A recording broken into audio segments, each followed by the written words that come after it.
HOA Karen's laugh was a chainsaw ripping through the quiet of my farm.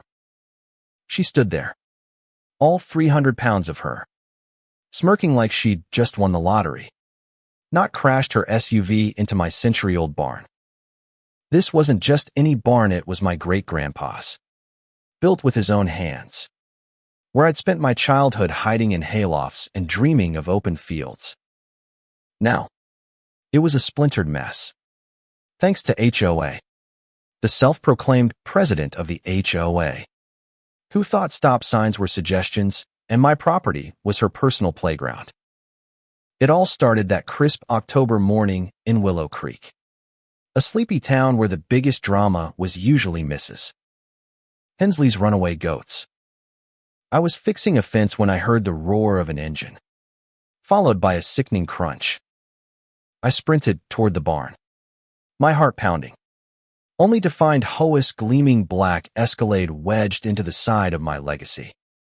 She climbed out, unscathed, her designer sunglasses perched on her nose, and immediately started yelling, not apologizing.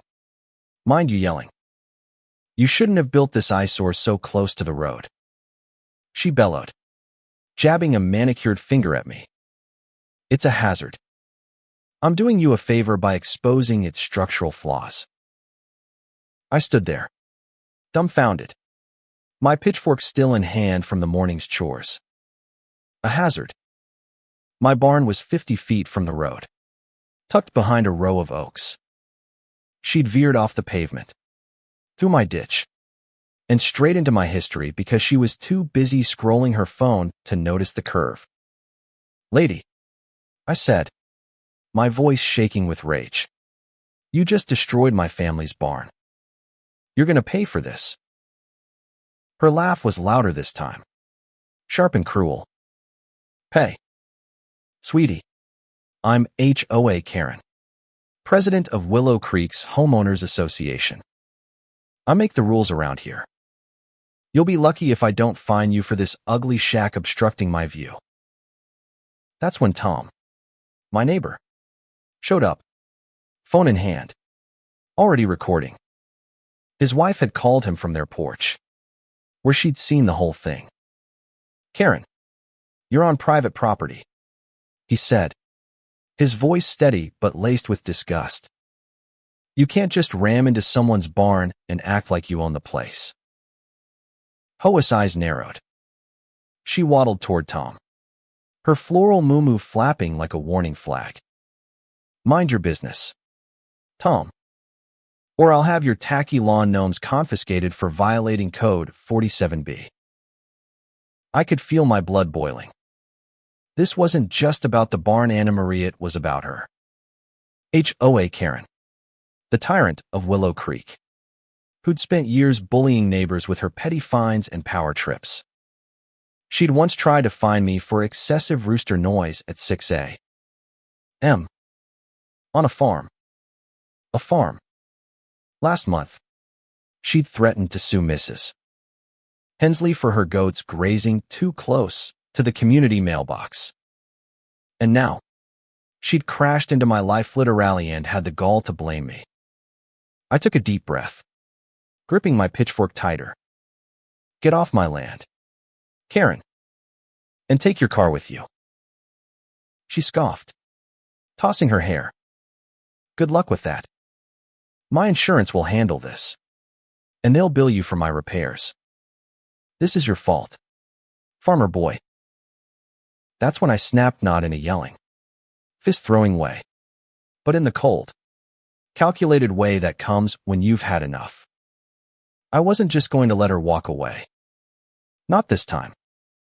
See, I've got a cousin, Jake, who works at the local National Guard base. He's a helicopter mechanic, and he owes me a favor from way back when I helped him rebuild his truck. I pulled out my phone, stepped away from Hoa's tirade, and dialed him up.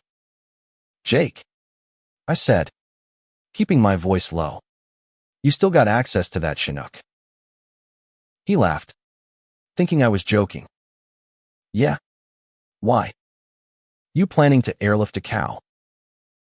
Not a cow, I said, A car.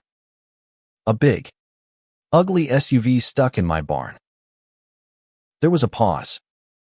Then Jake, bless his heart, said, "You serious, Nate? You know that's a $200 000 helicopter." "Dead serious. She's got to learn." By noon, the plan was set. Jake pulled some strings, called it a training exercise, and got clearance to bring a CH-47 Chinook to my farm. Word spread fast. Willow Creek's gossip mill is faster than broadband and by 2 p.m. A small crowd had gathered at the edge of my property. Mrs. Hensley was there with her phone. Tom was still recording. And even old Mr. Pritchard, who hadn't left his porch in a decade, hobbled over to watch. HOA was still at the scene, arguing with her insurance agent over the phone, when the low thrum of rotor blades filled the air. The Chinook appeared over the horizon, a beast of a helicopter, its twin rotors kicking up dust and leaves. The crowd gasped, and Hoa's jaw dropped. For the first time all day, she shut up. Jake's crew was efficient. They hooked a heavy-duty sling to Hoa's escalate, still lodged in my barn, and within minutes, the Chinook's engines roared to life. The SUV lifted off the ground, dangling like a kid's toy, bits of my barn's wood still clinging to its bumper. HOA screamed, "What are you doing?" "That's my car." I crossed my arms, mimicking her earlier stance. "Relocating it," I said. "You said it was a hazard." "Right. I'm just making sure it's out of your way." The crowd cheered as the Chinook carried the escalade across the field and dropped it gently, mind you, into the town's impound lot, a good mile away. Jake's crew unhooked the sling, and the helicopter thundered back to base. HOA stood there, red-faced, sputtering like a broken lawnmower. "You can't do this," she shrieked. "I'll sue you. I'll have your farm condemned." "Go ahead," I said, stepping closer. "But you'll have to explain to a judge why you were driving recklessly, destroyed private property, and then tried to bully your way out of it. Tom's got it all on video. And Mrs. Hensley's already posted it to the town's Facebook group." Her eyes widened. She glanced at Tom, who waved his phone with a grin, then at Mrs. Hensley, who was typing furiously.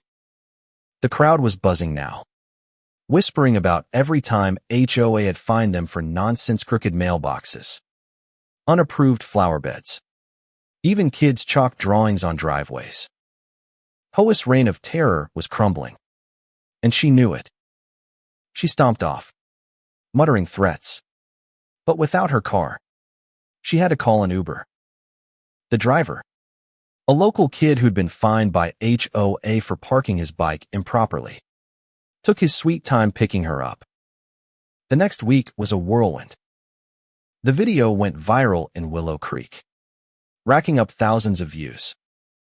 The HOA board held an emergency meeting, and HOA was ousted as president, replaced by Mrs. Hensley, who promised to let people live their damn lives.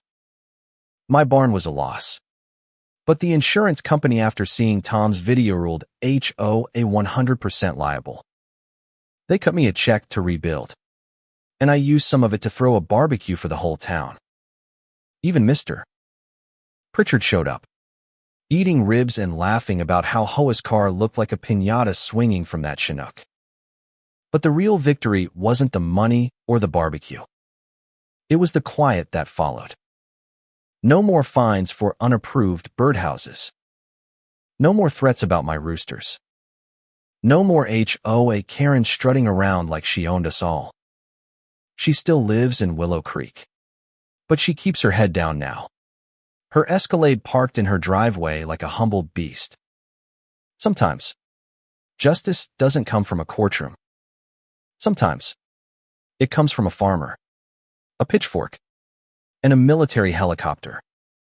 And sometimes, when you push people too far, they push back hard. I learned something that day. You don't mess with a man's barn, his home, or his community. HOA thought she was untouchable. But she forgot one thing. Even the loudest tyrants fall when the people they've stepped on stand together. The end.